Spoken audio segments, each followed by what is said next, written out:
I've been playing a lot of Spyro the Reignited Trilogy these past few weeks, and although I've been having a fantastic time doing so, developer Toys for Bob have faithfully recreated the iconic trilogy staggeringly well, my broken mind has been interrupted by a memory so troubling that I found myself uncomfortable throughout my entire time with the game. It sucks because I love these games. Insomniac's original trilogy are some of the most important games I've ever played. I was 6 years old when Spyro the Dragon was released on the PlayStation 1 in 1998, and it, along with its sequels, are three of my all-time favourite games, fundamentally responsible for my lifelong love of mascot platformers. One of my fondest ever memories is waking up on Christmas morning in the year 2000 and discovering with a kind of glee reserved only for children opening presents on Christmas Day that Santa had brought me a copy of Spyro Year of the Dragon. After presents had been distributed and the first pieces of chocolate had been consumed, as was customary for my family growing up, I put the disc on my PlayStation and watched, wide-eyed and mesmerised, as the first hub world of Sunrise Spring faded into view.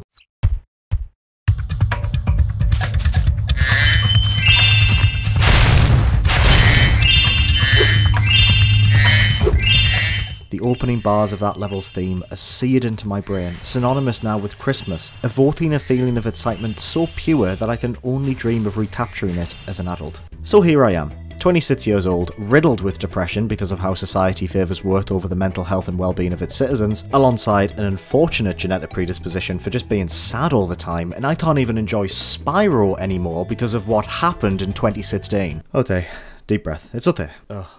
Okay. Let's start from the beginning. The year is 1998. Following the release of their first game Disruptor, a sci-fi FPS for the PS1 that failed to shift copies upon its release despite a positive critical reception, California-based Insomniac Games were encouraged by publisher Universal Interactive to create a second title for Sony's fledgling platform as part of an initiative by Sony to rival Nintendo's 5th generation console, the Nintendo 64. 2 years prior, Super Mario 64 had redefined the industry through its introduction of fully explorable 3D levels using analog controls, raising the bar for mascot platformers and making Sony's premier platformer, Crash Bandicoot, look like hot trash in comparison. In response, Insomniac's game about a little purple dragon rescuing his friends was the first title on the system to feature expansive 3D levels that utilised cutting-edge rendering techniques, allowing for the whole level to be visible at all times without the use of rendering fog, a trick commonly employed at the time to disguise the PlayStation's hardware limitations. Combined with inventive level design, fun gameplay mechanics and a soundtrack composed by Stuart Copeland, the drummer from 70s British rock band The Police, Spyro the Dragon was a hit. The game went on to sell over 5 million copies, and my small purple son,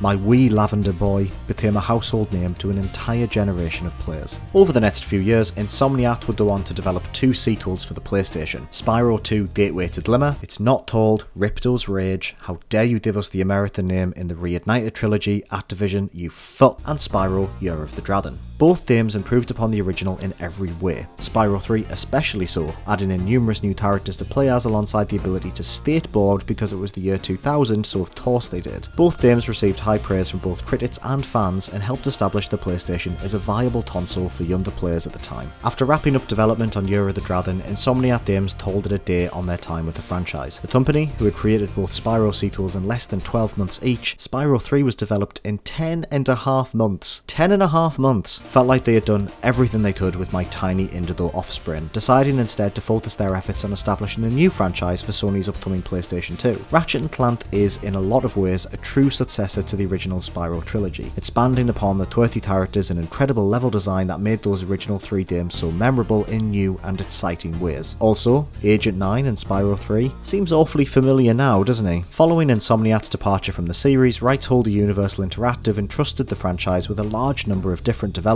in an effort to keep the series relevant. Between 2001 and 2005, Universal would release 4 titles for the Game Boy Advance and 2 for multi-platform home consoles. All games expanded upon the format established by Insomniac, and all of them were met with both a middling critical and commercial reception. Fans felt that with Insomniac out of the picture, the series had stagnated as a result. 2002's Spyro Enter the Dragonfly and 2004's Spyro A Hero's Tale did little to advance the series both mechanically and aesthetically, with the less less said about Spyro Orange, the Cortex Conspiracy, a Crash Bandicoot crossover title released on the GBA in 2004, the better. I had this as a kid, it was hot trash, don't at me. In 2005, Universal Interactive, now called Vivendi Universal following a number of mergers too boring for me to research properly, released Spyro Shadow Legacy for the Nintendo DS, an RPG that launched to a bit wet meh from the few people who bothered to play it. A Spyro RPG, I can't believe this is a thing. To be honest, I love finding out about games like this because there's a high chance that for someone out there, this game defined their childhood. Imagine a Spyro RPG defining your childhood. Anyway. 1 year later, Vivendi rebooted the franchise with the release of The Legend of Spyro: A New Beginning for the PlayStation 2, Xbox, GameCube, Game Boy Advance and Nintendo DS. The game was a fresh new direction for the series, introducing brand new game mechanics and a storyline that featured a darker, more mature tone. Oh, also Spyro was now voiced by Elijah Wood, Sparks, Spyro's Dragonfly companion, was voiced by David Spade, and new character Ignitus was voiced by Gary Pissing Oldman. Gary Oldman. 2006 was one hell of a drug. A New Beginning marked a turning point for the series, and went on to receive 2 sequels that people probably liked, or whatever. Critics didn't really, they thought it was fine, but I have a really strong suspicion that people love these games, so please don't leave me in angry comments saying they defined your childhood. Whatever, liked what you liked, I don't care. The final game in the franchise, 2008's Dawn of the Dragon, is the last mainline entry into the long-running series. 10 years on from Insomniac's original 1998 release, Vivendi called it a day for my pud-sized periwinkle pal. Here's where this story takes a wild turn. In 2008, Vivendi merged with Activision, the company responsible for the Call of Duty and Guitar Hero franchises. You know, those games that Activision release yearly. The franchises Activision milk dry, often to death. Yeah, that's not foreshadowing. I'm sure that won't come back to bite us in the arse. In 2011, Activision rebooted the Spyro franchise again with the release of Skylanders Spyro's Adventure on the PC, PS3, Xbox 360, Wii and Nintendo 3DS. Skylanders was a Toys to Life game where new characters and levels were sold separately in the form of physical toys that connected to the game via an NFC-enabled portal. Skylanders was a hit, going on to become the top-selling console and handheld game of 2012, selling over 30 million toys on top of those included with the base set. Skylanders was a full-priced video game that merged mascot action platformers with the ever-lucrative business of kids collectibles. Suffice to say, Activision was sitting on top of a ruddy goldmine. Despite my small boy's name being used to promote the game, Skylanders wasn't a traditional Spyro game. Stuffed to the brim with brand new characters, Spyro was kind of just there for brand recognition alone, a familiar name to slap onto the bots in an attempt to make the new franchise seem more appealing. Also, he looked like this now, which is just, who did this to you, my precious, precious boy? Is this the worst redesign of Spyro in his decade-long history? The answer is yes. Of course it's yes. Look at this, it's a mess. He looks disgusting, slimy and raw, an abomination. They took my own flesh and blood and they corrupted it. Activision corrupted my beautiful son. Between 2011 and 2016, Activision released 5 more mainline entries into the Skylanders series alongside 7 spin-off titles. In 2016, the final game in the multi-million-dollar series, Skylanders Imaginators, was released. Although never officially cancelled by Activision, it's fair to assume that after the death of its primary competitors in the Toys to Life genre, Disney Infinity and Lego Dimensions, that Skylanders won't be coming back anytime soon. I mean, Disney failed. Disney.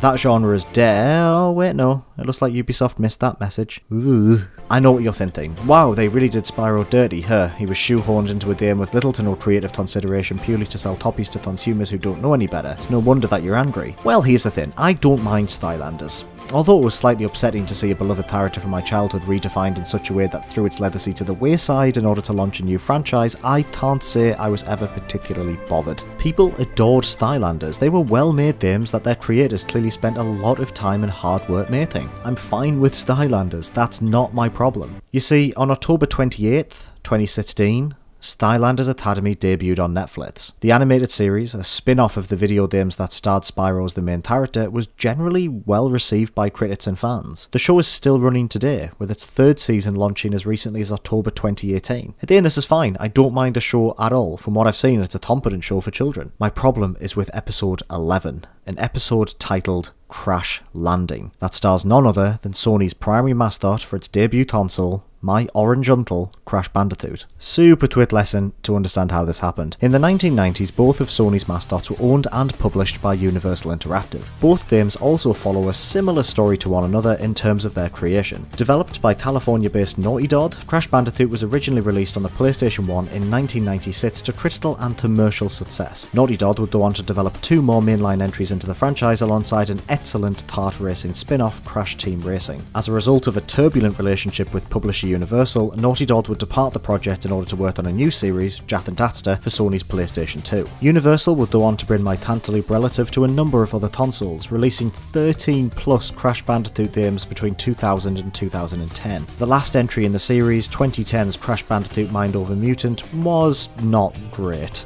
It wasn't bad, but Activision decided to pull the plug on the franchise 14 years after its initial debut. That was until 2016, when Activision announced during Sony's E3 conference of that year that they would be remastering Naughty Dog's original trilogy for modern-day consoles. It was an incredible moment for fans who had long awaited a return of my dad's apricot brother to his original form. What you might not remember is that directly after that reveal, Activision also announced that Crash will be a playable character in another of their upcoming titles, Skylanders Imaginators. In all fairness, Crash's inclusion in the series made sense, and in comparison to Spyro, his new look felt more like the natural modernisation of the beloved character. Just made sense. However, this meant that Crash Bandicoot was now a canonical part of the Skylanders universe. So, in October of that same year, when Netflix released the first season of Skylanders Academy, the show's 11th episode included Uncle Crash as a guest character. In the 20 years since his debut, Crash Bandicoot has sounded like this. Well, well, well. If it isn't Crash Bandicoot. The original game establishes that Crash, just your average, jort-swearing marsupial, is a failed attempt by series antagonist Neo Cortex to create a genetically modified super soldier that will help him take over the world. The experiment, which fails, creates Crash, an idiot who effectively thwarts Cortex's evil plans despite himself. Crash is the roadrunner to Cortex's wily coyote, a bumbling idiot who manages to outsmart him at every turn for no reason other than the trope is timelessly funny. This has always been the jolt that lies at the heart of Crash, and it's arguably the foundation of the game's wacky surrealist humour, but in Skylanders Academy, he sounds like this. Crash Bandicoot. And I have no idea how I got here. Last thing I remember, I was on the Wampa Islands and about to free my friend Tawna from the clutches of the evil Dr. Neo Cortex. For some reason, Crash Bandicoot is a 48-year-old Australian man, and I hate it. I hate it so much. Robbed of all personality, the Skylanders Academy version of Crash Bandicoot talks like the divorced man who's just been told his kids don't want to visit him anymore because their new dad is so much cooler. Well, since Dr. Cortex mutated me, pretty much all of my abilities and senses are enhanced. Enhanced strength, enhanced stamina. Enhanced taco consumption? How is that a superpower, mate? He is jarring. He is terrible. Dawn is the doofball persona, the haphazard silliness, the Looney Tunes-esque approach to comedy. Instead, there's just whatever the this is. Extreme goodbye! For some reason, his new catchphrase involves shouting extreme before doing anything, and it's just, God, I really, really hate this. In fact, you could say it makes me feel extreme pain! But not content with f***ing me up in the first place, Skylanders brought back my Tangerine Uncle in 2018, now voiced by Flight of the Conchords' Rhys Darby for some reason, alongside... Come on, mate. Don't tell me you don't know an electromagnetic pulsar cannon powered by a radioactive neon uranium battery when you see one. Oh, Toto, why? There's nothing pure anymore. No worries. You'll get the hang of it. It's all in the hips. How did we get here? How did this happen? How did two beloved video game mascots from the 1990s end up like this? It's a fascinating thing to think about. If Insomniac had stuck with the series, would they still be making Spyro games today? It's not a hard thing to imagine after all. Insomniac are still the main developers on the Ratchet & Clank series after all this time. Maybe instead of the awful Ratchet & Clank film, we would have gotten an awful Spyro the Dragon one instead. I mean, we did almost get a terrible Spyro movie, but that's not the point. I think about this a lot, more than I'm willing to admit. Sometimes I'll be at work or I'll be in a supermarket and I think about that smug Australian bellend and I feel angry, I feel sad. My mind will genuinely fixate on Crash Bandicoot's stupid voice, and then I'll think about how Spyro is just there at the same time, looking like this, and then this whole journey will just come rushing back to me. And I thought the Spyro Reignited Trilogy would end this perpetual cycle. The game is wonderful, one of the best remasters I've ever played, but no, I still remember his voice, echoing through my mind like the telltale heart. We don't own anything once we grow up. We hold no claim on lands now rendered foreign and lost to us as adults. Why would I ever want to deny happiness to children, no less? They deserve to enjoy things just as much as I did when I was a kid. Who cares if Crash has a voice and that Spyro looks like the greasy nightmare? My memories will fade regardless. No one cares about my opinion. The older I get, the less weight my words will carry, and that's fine. I accept that. It's okay.